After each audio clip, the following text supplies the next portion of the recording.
Buenos dias, distinguished guests, colleagues, ladies and gentlemen. It is a true honor to join you today at Futuro del Vino Argentino, an annual event that brings together key players from across the wine value chain to discuss the sector's main challenges and opportunities, providing a strategic outlook on competitiveness, sustainability, innovation, and the international positioning of Argentine wine, while fostering dialogue with both national and international experts on how the industry can adapt to global changes and strengthen its role as an economic and cultural driver. As president of the OIV and with my experience in the South African wine sector, I hope to provide a global perspective on the current situation of the wine industry and the trends shaping it. We are navigating one of the most challenging periods for the global wine sector in over 60 years. Production and consumption have hit historic lows, climate volatility is intensifying, and established markets are stagnating. Yet, I do believe within every challenge lies an opportunity. Argentina's rich heritage, combined with its capacity for innovation and quality, positions the country not just to adapt, but to lead in building the future of wine. It is my hope that this session will provide not only insights, but also a catalyst for dialogue and collaboration, securing a resilient and thriving future for Argentina's wine heritage.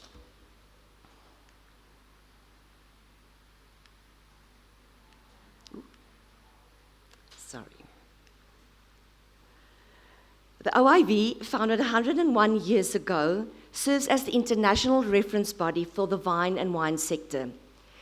We bring together governments and experts from 51 countries to provide information, promote research, and offer recommendations on key scientific and technical questions facing the sector. At the heart of the OIV's work are two guiding principles: cooperation, as no single country or region has all the answers, and collaborative approaches allow us to tackle shared challenges.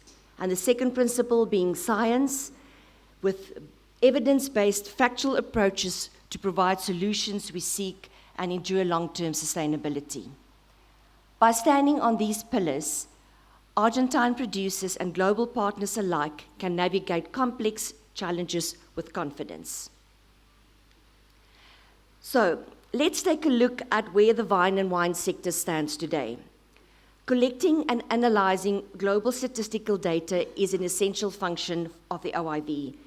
This data gives us a broad framework for understanding the forces that are shaping the sector. So let's start by looking at the evolution of the world vineyard surface area. Here we are talking about planted grapevines for all uses: wine, table grapes, dried grapes, juices, spirits, vinegars, and the like. So in 2024, the total global surface area under grapevines was 7.1 million hectares. This makes grapes the second most planted fruit crop in the world by hectare.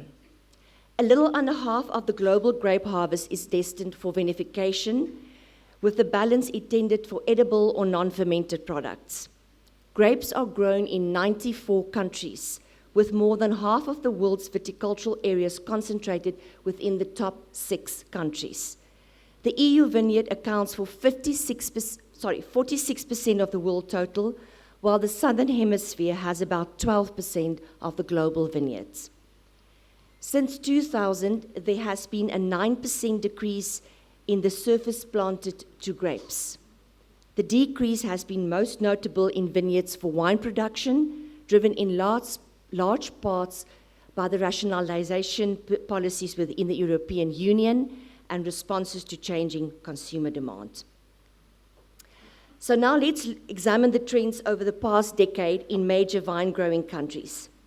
Spain maintains its position as the largest vineyard globally in 2024, covering 930,000 hectares, followed by France and China with 753,000 hectares. The top 10 is then completed by Italy, Turkey, the USA, Argentina, Romania, India, and Portugal. It is noteworthy that six of the top 7 vine-growing countries did not experience growth in vineyard size last year, with Italy being the exception. Portugal, Chile, and Argentina experienced the most significant relative decreases, with the vineyard area shrinking by 5.1%, 3.2%, and 2.4% respectively. So, consider how vineyard rationalization has shifted priorities from quantity to quality, and what this means for Argentine producers who are aiming for global competitiveness. We move now to wine production. Global wine production in 2024 is estimated at 226 million hectoliters, a 5% decrease on the already low 2023 total. This is the smallest global wine production volume in more than 60 years. This is mainly due to extreme environmental conditions from heat and drought, as well as unpredictable weather events affecting wine-producing regions across the globe. On top of this, we have also seen vineyard reduction in some countries driven by declining consumption volumes. In 2024, the European Union accounted for 61% of global wine production, led by Italy, France, and Spain. The total of 138 million hectoliters represents a decrease of 3.5% on previous years. The top 8 producers are responsible for more than 3/4 of the world's production. The Southern Hemisphere, with 20% of global wine production, experienced a similar decrease of 3.6% in 2024. It is this impact across both hemispheres that accounts for the historical low of 2024. Here we see the ranking of the top 20 wine-producing countries. The red bar at the top shows the production volume in 2024. The blue ones at the bottom show percentage change against 2023. You can see that Italy, thanks to an average production volume at around 44 million hectoliters, returned to the first place in the world ranking. It is followed by France, which faced very challenging conditions during the growing season last year, down 24% compared to the 2023 harvest in that country. Spain had a larger harvest than last year, but is still 11% below its usual production volumes due to persistent water stress. In fourth place, we have the USA, whose 2024 production is relatively small, estimated at 21 million hectoliters, down 17% against 2023. As you can see from the blue bars in the lower half of the slide, the other countries show a heterogeneous situation with yearly variations ranging from minus 41% in Brazil to plus 27%. However, what isn't visible in this graph is that most of these countries, even those with positive year-on-year growth, still produce significantly below average outputs. For this reason, I have included this slide where the yellow bars in the lower part of the slide refer to the variation between 2024 and the 5-year average. These statistics help us better interpret the 2024 data. As you can see, in 2024, the great majority of producing countries reported lower than average production volumes. The only exceptions are Russia, Hungary, and Georgia. To underline the very real impacts of climate change, I want to show you another graph. What this shows is what we call production volatility, the percentage by which the volume of global wine production changes from year to year. The time scale here is 100 years. The blue line shows the percentage change for each year. A high peak means a big change in volume from the previous global harvest. Historically, we have seen shifts of as much as 30%. But I want you to focus on the red dotted line. This is the trend line for the past century. Since 1924, this trend has been downwards. Volatility has decreased. Harvests have become more consistent with more geographical diversity, better technology, better knowledge, and better rules. Volatility has decreased until about 15 years ago. From 2010, you start to see the red dotted line go upwards instead of down. Volatility is indeed on the rise again. Certainly, there are multiple factors involved, but without doubt, we can attribute the major part of this increased volatility to an increase in significant and unpredictable weather events affecting both hemispheres. And that is, of course, to climate change. So how are Argentine producers responding to climate volatility? And what lessons can we take from Europe and the other Southern Hemisphere countries? Let's now look at the demand side. I want to stress that the data for 2024 are preliminary, and they reflect a calculation of apparent consumption rather than actual consumption, which can take several years to confirm from official sources.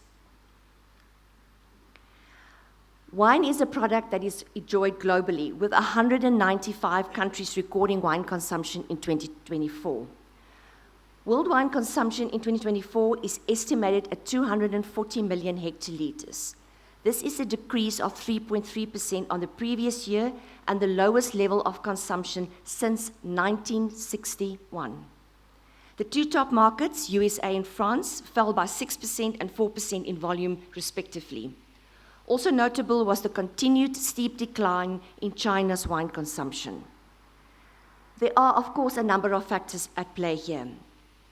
There is a strong economic effect as lingering inflationary pressures and market uncertainty have affected prices and consumer attitudes. We also continue to observe the effects of a longer-term decrease in consumption in several mature markets, shaped by evolving lifestyle preferences, shifting social habits, and generational changes in consumer behavior. The global consumption slump underscores the urgent need to invest in understanding new consumers, both in our traditional domestic markets and in key export destinations. So now we look at wine consumption on a country-by-country basis. In this slide, we can see the top 20 wine-consuming countries. The 2024 consumption volume is shown in orange, and the percentage change compared to 2023 is in blue. The USA continues to be the largest wine market in the world, with a volume estimated at 33 million hectoliters. France and Italy follow with 23 and 22 million liters respectively. On the bottom graph, we can see that only 5 out of the top 20 markets have performed better in 2024 than in 2023, well, at least in volume terms. These are Italy, Spain, Russia, Portugal, and Hungary. In fact, declining consumption is not a new phenomenon. In the large traditional wine countries of Europe and South America, this trend has been observed since the 1960s, with the biggest fall occurring in the 1980s and 1990s. By comparison, the last 15 years have been relatively stable. Global wine consumption has been sustained over that period by the growth of consumption in North America, Oceania, Asia, and the United Kingdom. What we see in today's data is that these markets have stalled or fallen as a result of both economic pressures and underlying social and generational changes. If we look at global wine consumption per capita, here we have the total consumption of the top 20 wine-consuming countries by volume on the left-hand side. On the right-hand side, you have the per capita consumption of the top 20 wine-consuming countries. These figures are calculated using the population aged 15 and over, in line with the World Health Organization guidelines. Of the top 20, Portugal has the highest consumption per capita by far, by 61 liters. But this is most probably inflated by a high ratio of tourists to local population. Italy and France are the second and third largest consuming countries per capita, with 43 and 42 liters respectively. At the bottom of the graph, we can see a number of countries that combine strong overall consumption with very large populations. A very powerful mix that signals major untapped potential and makes them markets to keep a close eye on. Before moving on, just a reminder that these data do not capture the qualitative aspects of wine consumption behavior, such as frequency of consumption, the share of the drinking population, and the share of tourist consumption in national consumption. Since the 1960s and 70s, some of the major traditional wine markets, such as France, began to experience a decline in consumption. You can see this in graph 1. The reduction in volumes from these countries was initially offset by a rise of New World markets, which you can see in graph 2. This drove global growth for several decades. However, over the past 10 to 15 years, consumption in some of these New World countries has also begun to decline, contributing to the inverted U-shaped curves observed in the data. Today, with consumption continuing to fall in traditional markets and growth having plateaued or even reversed in many New World countries, attention is being shifted towards a new group of emerging markets, which you can see on the right-hand side, for example, like Brazil. These countries are viewed as high potential due to their large populations and the growing presence of wine within the consumption habits of at least part of their societies. We see that traditional markets have matured, while New World markets are plateauing. Understanding these trends is critical for targeting growth and for our marketing strategies. So let's look at what the lower production and consumption of 2024 means for the global supply and demand balance. This graph represents the amount by which wine production exceeds consumption over time.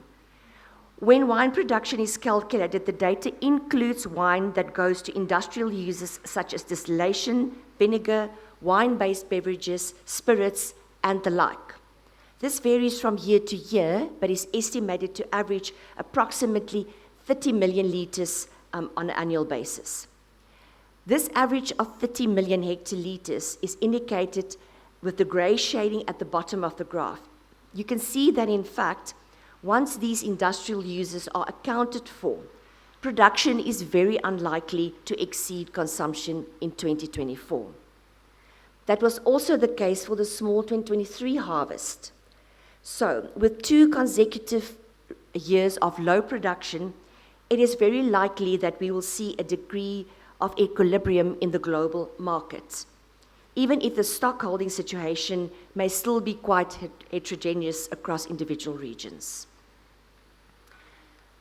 To conclude this overview of 2024, I want to let us have a look at the international trade in wine.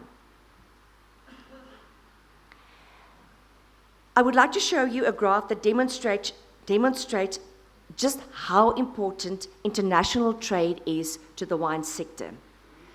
This graph shows the percentage of wine that is consumed outside of its country of origin over the past 100 years. For most of the century, trade was mainly between regional blocs or countries with colonial links.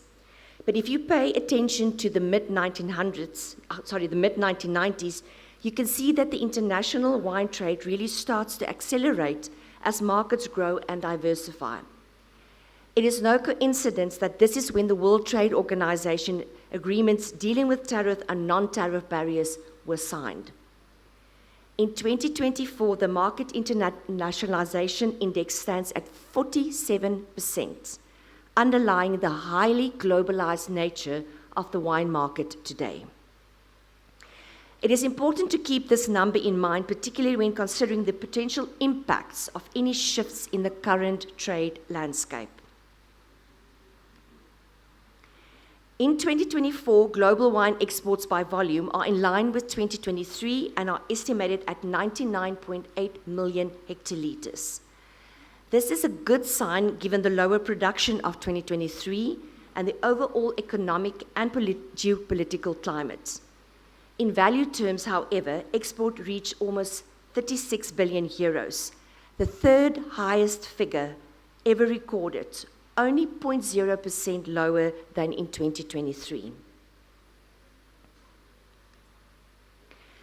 The strong performance of global exports by value is reflected in a record high average export price of 3.6 euros per litre, in line with the already very high price level of 2023 and almost 30% above the pre-COVID period.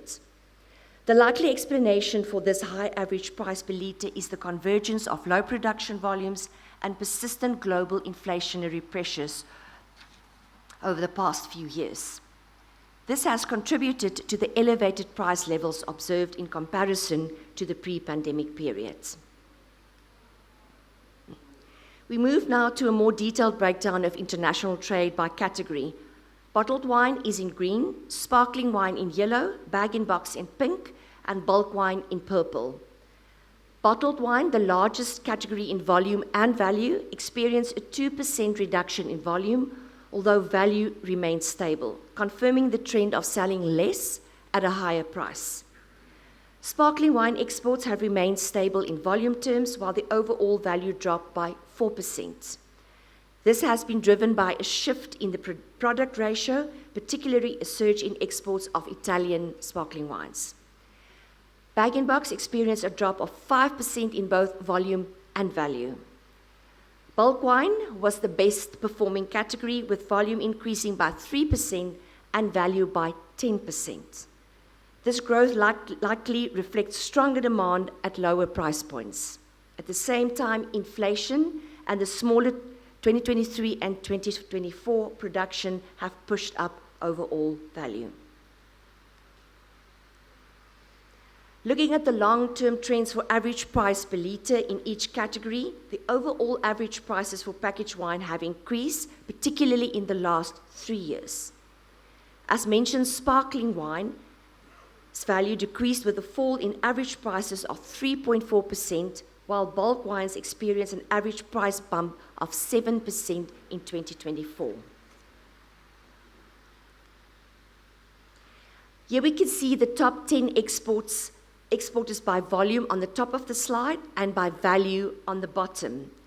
In volume terms, the main exporter of wine by volume in 2024 is Italy, with 21.7 million hectolitres worth 8.1 billion euros. It is followed by Spain and then France. In value terms, France leads the pack by a long way, with exports earnings of 11.7 billion euros. In 2024, these three countries together accounted for 55% of global export volume and 63% of global export value. Notice that Argentina does not rank among the top 10 in volume, but you can see it's so ever slightly creeping into the 10th position when we look at value. On this slide, you can see the ranking of the major exporters by average export price. For each country, we show the evolution over the last 10 years. At the bottom of the ranking, we see predominantly bulk wine exporters, while in top positions, we have mostly bottled and sparkling wine exporters. France, the USA, and New Zealand are the three countries leading the ranking.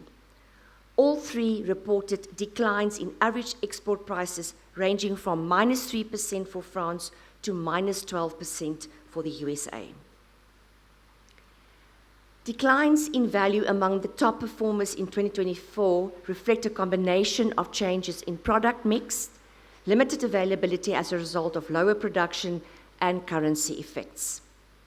What captures the attention here is a significant price increase in Australia, up by 22%, by far the largest average price increase recorded in 2024. Here you can see a very interesting slide. The blue histograms refer to the Export Intensity Index. It is an indicator calculated as export volume over production that tells how much of a country's production is destined for the export market. If we look at the top 25 producing countries for the period 2020 to 2024, we can identify three groups of countries. First, we have low export intensity countries, exporting less than 20% of their production, which is countries like the USA, China, Russia, and Brazil. Second, we have countries exporting between 20 and 50% of their production. These include the majority of large producers such as Italy, France, Argentina, and South Africa. Third is the high export intensity countries exporting more than 50% of their production, notably Spain, Moldova, Australia, Chile, and New Zealand. Regarding imports, the USA, Germany, and the UK are the top 3 markets in 2024. Together, these 3 countries account for nearly 38% of the world's total volume and value of wine imports. Compared to 2023, you can see some very different trends among the top 10 importers by volume of exports.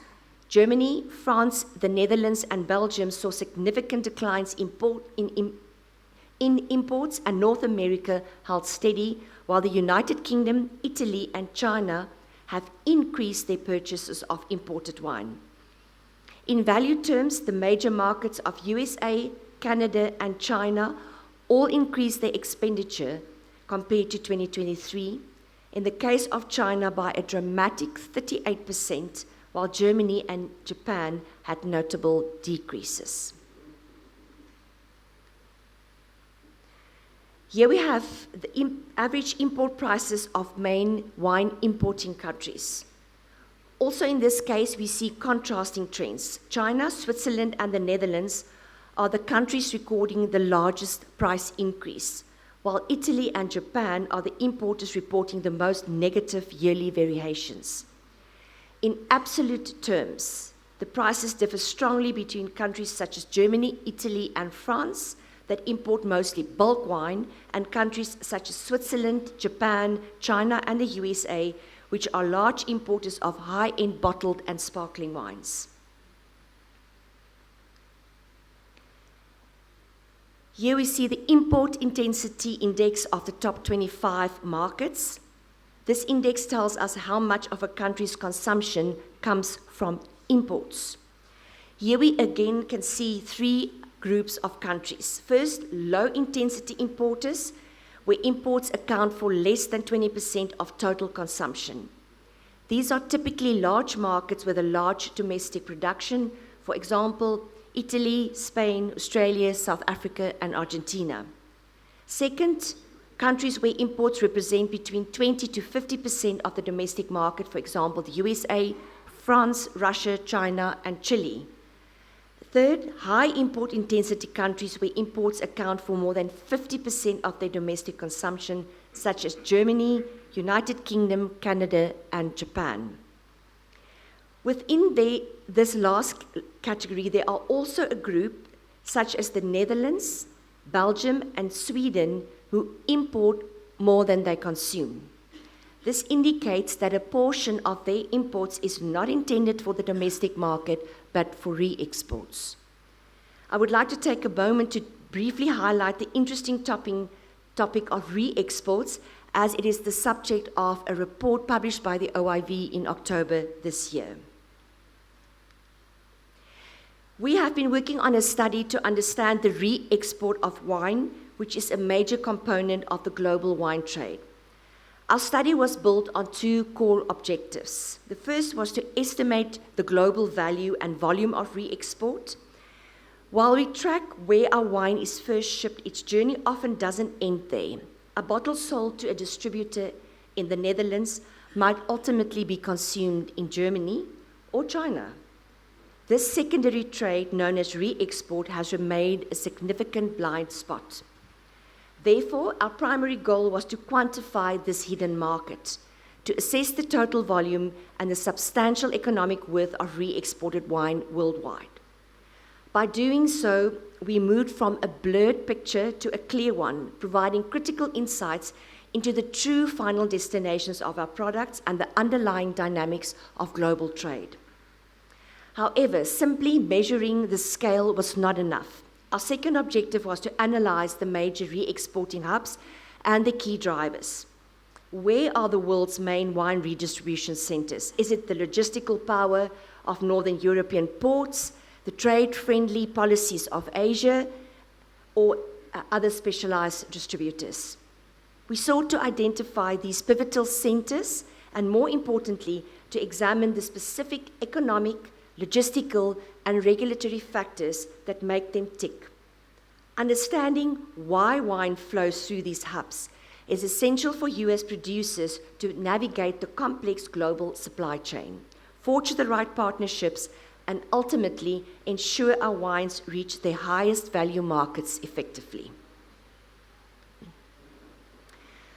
More than 13% of global exports are estimated to be re-exported, with these flows accounting for an annual value of approximately 4.6 billion euros on average. Understanding re-exports is important because it helps exporting countries to understand where their wine is actually sold, which in turn helps with decisions such as where to focus sales and marketing efforts. Based on the analysis I've just shown, the OIV were able to identify 14 main re-exporting hubs, highlighted in red on this map. While all these countries play a relevant role in distributing wine, they have quite heterogeneous profiles. In this group, we find major European wine trading hubs such as the UK, Belgium, and the Netherlands, known for their strong commercial networks, as well as Denmark, a key distribution center in Northern Europe. Then we have Asian wine hubs, Singapore, Hong Kong, Macau, and Thailand, that despite having little or no local production, are crucial wine distribution centers in East and Southeast Asia, especially for European high-value premium wines. These favorable business environments and strategic locations make them ideal re-exportation hubs. With regards to Russian market suppliers, Latvia and Lithuania emerged in the last 15 to 20 years as key intermediaries for wine shipments to Russia. Their role is shaped by Russia's specific import regulations and the presence of large Russian-speaking populations within their borders. Then we also see small one-client distributors. Some countries focus on re-exporting wine to a single key market. For example, Canada in the past to the USA. I'm sure this is going to change going forward. And Angola, who served the Democratic Republic of Congo. And then we have major wine-producing countries like Germany, and to a lesser extent Australia, which not only export their own wines, but also re-export wines from other regions. So I am only going to focus on two of these hubs. As I said to you, I would really recommend that you have a look at the full report available on the OIV website. We start with probably one of the most emblematic redistribution hubs, the UK. Please note that for both the UK and Germany, I will present the same set of information you see on the slide. And also note that the figures that I'm showing you is the average for the period 2018 to 2023. Imports into the UK come from all over the world, with the top three sources being Italy, Australia, and France. About 5% of this wine is then re-exported, while annual re-exports estimated at, with annual re-exports estimated at 57.5 million hectolitres, valued at 550.8 million euros. The UK re-exports predominantly non-sparkling bottled wines, traded at an average price of 9.6 euro per litre, which reflect its specialization in the premium segment. However, if we take a closer look at the destinations of UK re-exports, we can see that the UK's re-export markets fall into very two distinct markets. We have the high-value, low-volume destinations, such as Hong Kong and Singapore, and we have high-volume, lower-cost markets like Ireland and the Netherlands. This dual role highlights the UK's position as a major re-export hub, serving both premium international buyers and regional demand for more affordable wines. Its historic role as a leading importer, combined with a large domestic market, efficient bottling infrastructure, and a well-established network of wine merchants are factors explaining its strategic importance in global wine distribution across diverse market segments. Germany, a country that are at the same time a large producer, are also an exporter of domestically produced wine and re-exporter of wines from other regions. Germany is quite unique among wine exporting countries as it officially records re-export volumes. Re-exports accounts for nearly 2/3 of its total wine exports, and they directed mainly to Central, Eastern, and Northern European markets. What immediately captures the attention here is that Germany primarily imports bulk, 56% from its top suppliers, which include Italy, Spain, and France, while it exports mainly bottled wine. This is destined to its main export destinations like the Netherlands, Belgium, the UK, Sweden, as well as the USA. This different composition of imports and exports clearly shows a strong bottling activity in Germany, as well as the need for imported base wine for sparkling wine production. What we have seen is that key hubs leverage strong logistics, regulatory support, and financial infrastructure to facilitate trade between producers and end markets. The presence of a skilled workforce and overall favorable business conditions further enhanced a hub's attractiveness. Ultimately, successful re-exporting depends on a combination of physical capabilities, strategic partnerships, and market-driven adaptability. So we now turn our attention to the future with a look at the very first preliminary estimates for the 2025 Southern Hemisphere wine production. Please note that all these figures are tentative, and we are looking forward to receiving the next official set of estimates, which is set for release on November the 12th, which is next week. So globally, we anticipate a slight recovery after the exceptionally low volumes of 2024. However, it is vital to understand that output remains well below recent averages. This confirms that we are in a period of persistently constrained global supply, a trend driven by ongoing climatic challenges and evolving consumption patterns. Here in the Southern Hemisphere, a moderate recovery is projected. Improved conditions across most of our key wine regions have helped to offset a significant decline in Chile. Despite this improvement, our overall output remains slightly below average, a clear reflection of the ongoing climatic pressures we all face. At this stage in the European Union, production has increased modestly from 2024's lows, but again remains significantly below the 5-year average. The region continues to face high variability. In the United States, we anticipate only a partial rebound from its low 2024 harvest. Pulling back to the global market outlook, despite these regional contrasts, the limited production growth expected in 2025 is likely to support a gradual stabilization of inventories. This is occurring against a complex backdrop of softening consumption in mature markets and continued uncertainty in global trade conditions. So, we will all be watching the release next year to see if these initial trends hold. We now take a turn to look at the state of the vine and wine sector in Argentina. The data reveals a significant strategic shift.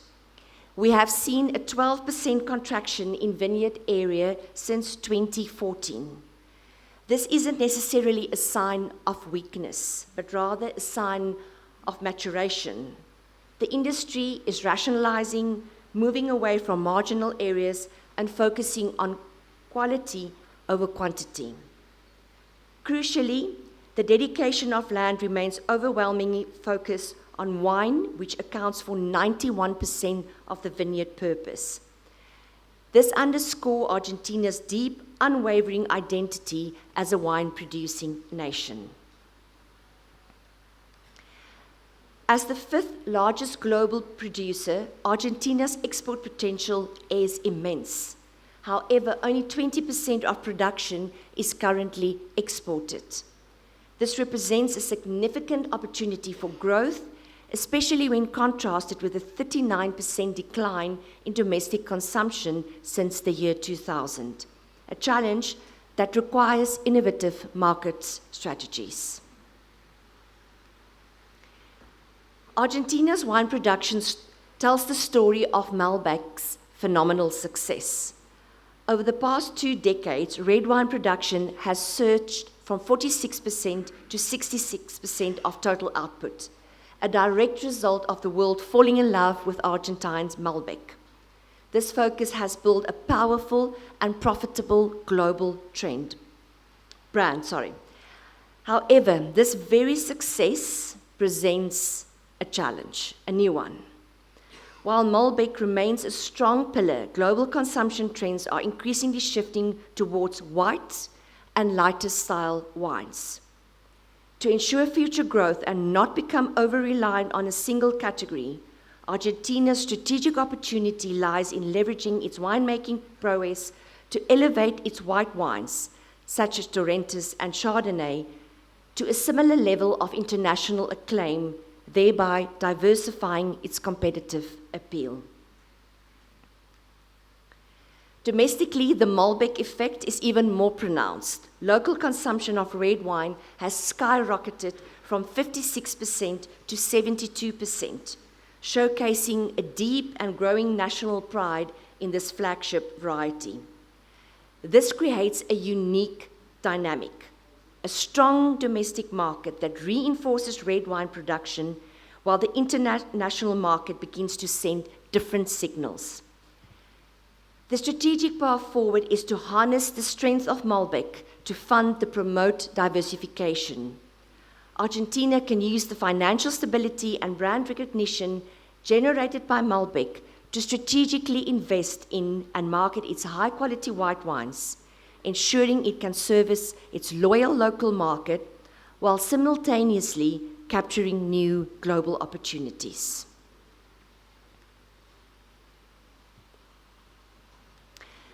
I want to conclude with a few thoughts on what this data tells us about the current situation of the global wine and wine sector.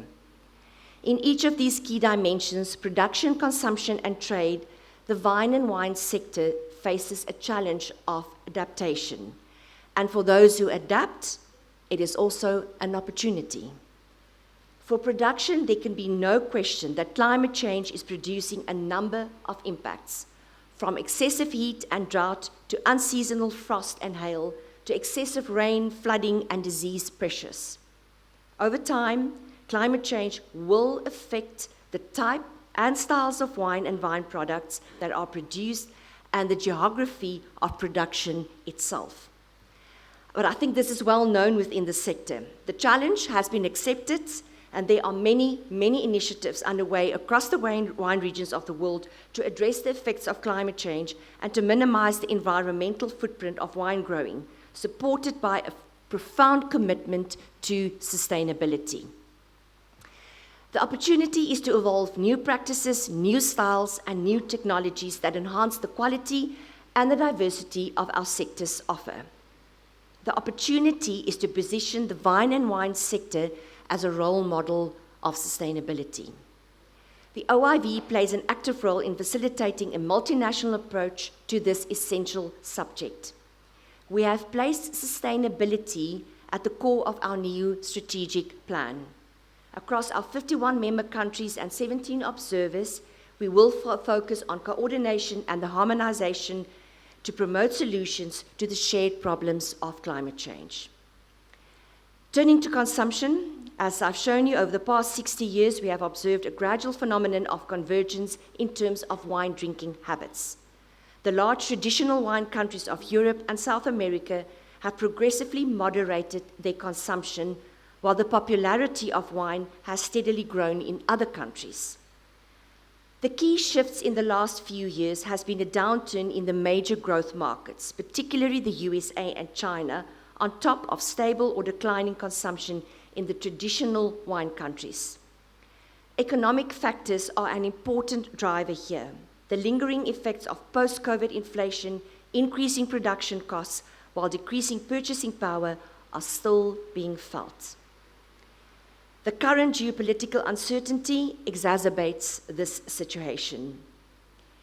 These economic factors intersect with longer-term shifts in patterns of consumption resulting from changing generations and lifestyles and a rapidly expanding range of options and alternatives.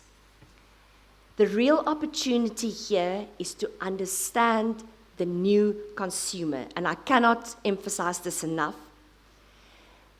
We need to understand the new consumer, or rather the new consumers, because our markets are increasingly a mosaic of geographies, the demographics, preference, and identities. Quality, authenticity, and heritage are essential attributes of the vine and wine sector now and into the future. But the sector cannot rely on these attributes alone. Identifying the needs and interests of new audiences, seeing wine through their eyes, communicating on their terms, this is what the sector must do to renew its growth. The OIV, for its part, will continue to provide a global perspective through its data and statistics collection, deepening its focus on consumers and consumption in coming years. At the same time, effort and investment is needed by stakeholders across the category to develop the insights that will take the sector forward. The question of nutrition, health, and society is another key consideration. The OIV stands for an objective and scientific approach, prioritizing behaviors and contexts that minimize risk. The OIV equally stands for a holistic viewpoint, insisting on the cultural, social, and economic context of production and consumption. The 11,000-year-old culture of the grapevine is part of our heritage, and the OIV will be active in seeking recognition for this cultural asset at an international level. Finally, with regard to trade, the 2024 data are encouraging. Both volume and value held steady in over the past year across the major product groups. But we know that there are headwinds to come, and we have already seen some of those play out in the markets. The tariffs implemented by the US administration on goods, including wine, will have implications far beyond the borders of the markets. Trade is today the lifeblood of the vine and wine sector. International trade in vine and wine products is much more than a simple economic transaction. It is a cultural exchange. It is an exchange of knowledge and savoir-faire. It is a spur to cross-border investment. It is an encounter between people and places. The growth of a highly diverse yet interconnected international market has been enabled by the effective operation of the rule-based multilateral system. Trade is the opportunity, and that opportunity depends on the stability and mutuality that international institutions provide. The OIV is part of this system, providing information and promoting cooperation and harmonization to support its members and the international wine sector. This is more important than ever, and the OIV will continue to promote multilateralism, constructive dialogue, and knowledge sharing to progress the shared interests of its members and the vine and wine sector. So, ladies and gentlemen, Argentina stands at a remarkable moment. A region ready to turn global challenges into new opportunities for growth. Through the power of cooperation, the rigor of science, and the creativity of innovation, this region can lead the way in premiumization, sustainability, and strategic trade. The OIV will continue to walk alongside you on this journey, providing reliable data, technical guidance, and a global forum for collaboration, so that together we can shape a stronger, more resilient future for the vine and wine sector. Muchas gracias.